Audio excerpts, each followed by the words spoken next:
గుడ్డెద్దొచ్చి చేలో పడిపోతుంది అంటారు చూసారా? అలా ఉందన్నమాట. ఇక్కడ గుడ్డెద్దు ఎవరు అంటే పరిస్థితులు కాదు. ట్రంపే గుడ్డెద్దు వెళ్ళి చేలో పడిపోతున్నాడు. తను చేస్తున్న పనికి క్లారిటీ లేదు. ఈగోతోనే చేస్తున్నాడు ఇదంతా కూడా. ఫ్రెండ్స్, రిలయన్స్ ఇండియా వాళ్ళు పెట్టిన ఒక్క ఎక్స్పోస్ట్ అంటే ట్విట్టర్ పోస్ట్ కారణంగా ఒక్కసారిగా అసలు భారత్, అమెరికా, రష్యా వీళ్ళ ముగ్గురు మధ్య ఏం జరుగుతుంది, ఎటువంటి పరిస్థితులు నెలకొంటున్నాయి, అసలు ఏం జరుగుతుందన్న విషయం పైన ఒక క్లారిటీ వచ్చేసింది. ఎప్పుడైతే ట్రంప్ 500% టారిఫ్ మేము విధించేటట్టుగా ఒక బిల్ ని పాస్ చేస్తున్నాము అని చెప్పి ఒక న్యూస్ అయితే వచ్చిందో, ఒక్కసారిగా మళ్ళీ జియో పాలిటిక్స్ లో ఒక పెద్ద ఒక బ్లాస్ట్ లాగా వచ్చింది అనమాట. అసలు ఏం జరగబోతోంది, ఏం జరిగింది, ఎందుకు భారత్ పైన అంత కక్ష కట్టటము, భారత్ ఏం తప్పు చేసింది, రష్యా దగ్గర చవకగా ఆయిల్ కొనుగోలు చేయటం అనేది అసలు ట్రంప్ జీర్ణించుకోలేని ఒక విషయం అన్నమాట. అంటే తనకి ఏం తిన్నా కూడా మైండ్ లో అది ఉండిపోయింది, భారత్ అది కొంటోంది ఎలాగైనా ఆపాలి అనేసి. అయితే ఇప్పుడు భారత్ తీసుకున్న ఒక నిర్ణయం నిజంగా జియో పాలిటిక్స్ లో ఒక సూపర్ ట్విస్ట్ అనే చెప్పొచ్చు. అది ఏంటి, రాత్రికి రాత్రి మారిపోయిన విషయం ఏంటి తెలుసుకోవాలంటే మాత్రం ఈ వీడియోని ఒక్క లైక్ చేయండి ఫ్రెండ్స్. ఒక్క లైక్ చేసినట్టయితే మేము మీకు అందించే అప్డేట్స్ జస్ట్ న్యూస్ మాత్రమే కాదు, దాని వెనకాల ముందు ఫ్యూచర్ ప్రెడిక్షన్స్, అనాలిసిస్ అన్ని కూడా మేము మీకు చాలా జనరల్ అండర్స్టాండబుల్ లాంగ్వేజ్ లో మనం మాట్లాడుకుందాం. Thanks for watching. అండ్ ఇప్పుడు విషయంలోకి వెళ్ళినట్టయితే, ఇప్పుడు రిలయన్స్ ఇండియా వాళ్ళు ఒక పోస్ట్ పెట్టారని చెప్పాను కదా, అది ఏంటి అంటే లాస్ట్ 3 months నుంచి మాకు రష్యా దగ్గర నుంచి క్రూడ్ ఆయిల్ ఇంపోర్ట్స్ అనేవి ఆగిపోయాయి. మేము జనవరిలో కూడా క్రూడ్ ఆయిల్ ఇంపోర్ట్ అనేది మేము ఎక్స్పెక్ట్ చేయటం లేదు అని చెప్పి రిలయన్స్ ఇండియా వాళ్ళు ఒక పోస్ట్ పెట్టారు. అదేంటి మరి, మనం చాలా చవకగా కొంటున్నాం కదా రష్యా దగ్గర నుంచి క్రూడ్ ఆయిల్. మరి అతి పెద్ద అంటే భారత్ లోనే జామ్నగర్ లో రిలయన్స్ ఇండియా వాళ్ళ రిఫైనరీ ఉంది. సో వాళ్ళే అతి పెద్ద రిఫైనరీస్ కి సంబంధించిన రిఫైనరీస్ అనమాట భారత్ కి సంబంధించి. సో వాళ్ళ మాట ఎందుకన్నారు, అసలు ఏంటి మ్యాటర్ అనేది కనుక చూస్తే, దీని వెనకాల మన భారత్ చాలా పెద్ద వ్యూహాత్మకమైన ఒక నిర్ణయం తీసుకుంది. అది ఎలాగ ముందుకు వెళ్తుంది, ఫ్యూచర్ ప్రెడిక్షన్స్ ఎలా మారుతాయి అనేది కనుక చూసినట్టయితే చాలా ఇంట్రెస్టింగ్ గా మారబోతుంది.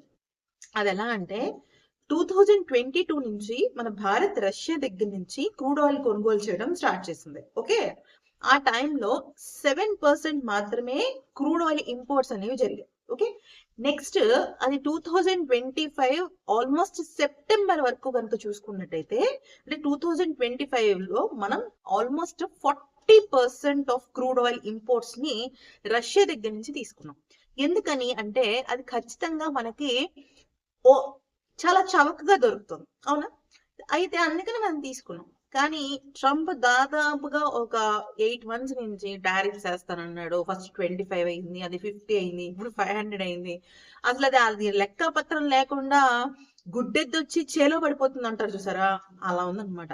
ఇక్కడ గుడ్డెద్దు ఎవరు అంటే పరిస్థితులు కాదు. ట్రంపే గుడ్డెద్దు వెళ్ళి చేలో పడిపోతున్నాడు. తను చేస్తున్న పనికి క్లారిటీ లేదు. ఈగోతోనే చేస్తున్నాడు ఇదంతా కూడా. సో మన భారత్ వచ్చేసరికి ఇంపోర్ట్స్ ని తగ్గించేసింది రష్యా దగ్గర నుంచి. అంటే ఎలా అంటే అంతకు మునుపు అంటే 2025 అక్టోబర్ వరకు కూడా అప్రాక్సిమేట్లీ 5.75 lakh barrels ని పర్ డే ఇంపోర్ట్ చేసుకునేది. కానీ ఇప్పుడు అంటే డిసెంబర్ 2025 స్టాట్స్ కనుక చూసినట్టయితే అది 1.25 lakhs కి అది లిమిటెడ్ అయిపోయింది. సో ఇక్కడ మనం ఒక విషయాన్ని అయితే గుర్తుపెట్టుకోవాలి ఫ్రెండ్స్. అదేంటి అంటే మన భారత్ అమెరికాకి భయపడి 500% టారిఫ్స్ వేస్తుంది కదా, అందుకనే భయపడి నిర్ణయం తీసుకున్నా అంటే, ప్రజెంట్ పరిస్థితుల్లో మనం ఒక పచ్చి నిజాన్ని మాట్లాడుకోవాలంటే మన భారతే కాదు చాలా దేశాలు నిజం మాట్లాడాలి అంటే ఏమి చేయకుండా జస్ట్ ఒక పేపర్ టైగర్ లాగానే మారిపోయాయి అనమాట. అంటే పేరుకి మాత్రమే ఇవి గొప్ప దేశాలని అనుకోవచ్చు. మన భారత్ని పక్కన పెట్టండి కాసేపు, ఎందుకంటే మన భారత్ ఇంకా డెవలపింగ్ స్టేజ్ లోనే ఉంది. సూపర్ పవర్ దేశాలుగా ఎమర్జ్ అయిపోయిన కొన్ని కంట్రీస్ వెనుజులాకు సంబంధించిన అధ్యక్షుడిని తీసుకుని వెళ్ళిపోయినా కూడా ఏమీ చేయలేని పరిస్థితుల్లోనే ఉన్నాయి. సో ఇక్కడ నేను చెప్పేది ఏంటి అంటే, మన భారత్ ఇప్పుడు నువ్వు 500% టారిఫ్ వేసావు, కమాన్ యుద్ధానికి సిద్ధం అనే పరిస్థితిలో లేదు. అది మన భారతీయులకి పర్ఫెక్ట్ కూడా కాదు. ఎందుకంటే మొన్న H1B వీసాకి సంబంధించి కానీ లేకపోతే ఇక్కడ విదేశీ చదువులు చదువుకునే వాళ్ళకి ఒక్క చిన్న స్ట్రోక్ ఇచ్చేసరికి అందరూ అతలాకుతలమైపోయారు. అలాంటి పరిస్థితుల్లో మరి ఇప్పుడు మన భారత్ తీసుకోవాల్సిన నిర్ణయం వెరీ వెరీ వెరీ డిప్లొమాటిక్ గా ఉండాలి. దౌత్యపరమైన రిలేషన్స్ ని మన భారత్ ఎప్పుడు కూడా దృష్టిలో పెట్టుకునే తీసుకుంటుంది కదా. సరే, మరి ఇప్పుడు మనం భారత్ తీసుకున్న నిర్ణయం ఏంటి అంటే, ఒకటే విషయం ఏంటంటే రష్యా దగ్గర నుంచి మేము ఇంపోర్ట్స్ తగ్గించేసాము. ఓకే, ప్లస్ ఇంటర్నల్ గా ఒక పాలసీ ఇందాక చెప్పినట్టుగా ప్రతి దేశం నుంచి మాక్సిమం 25% మాత్రమే మేము ఇంపోర్ట్ చేసుకుంటాం క్రూడ్ ఆయిల్ కి సంబంధించి.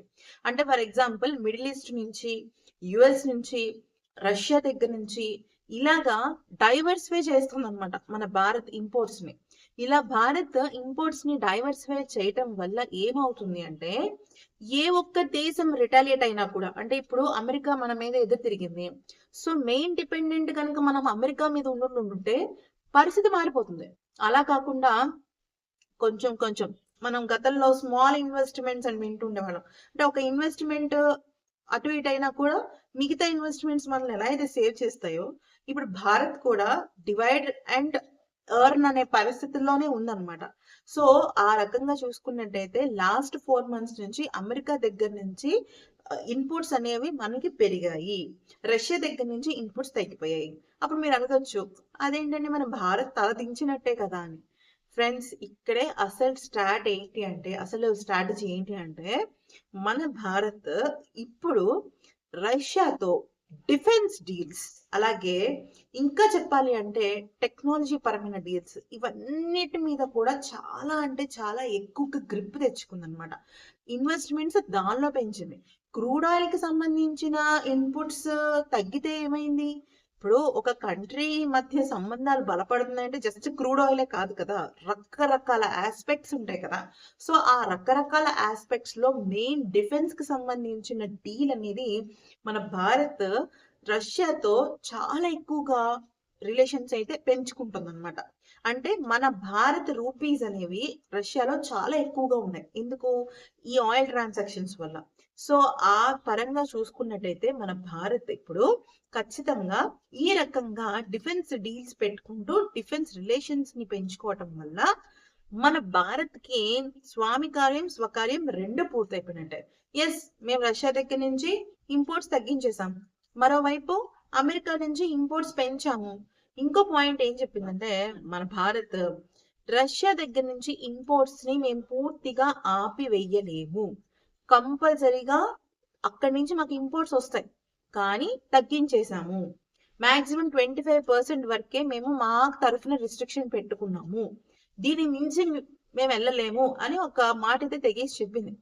కానీ ట్రంప్ మాత్రం ఆ 500% టారిఫ్ కు సంబంధించి బిల్లు వెనక్కి తీసుకునే విషయంలో ఎటువంటి మార్పు చేయలేదు.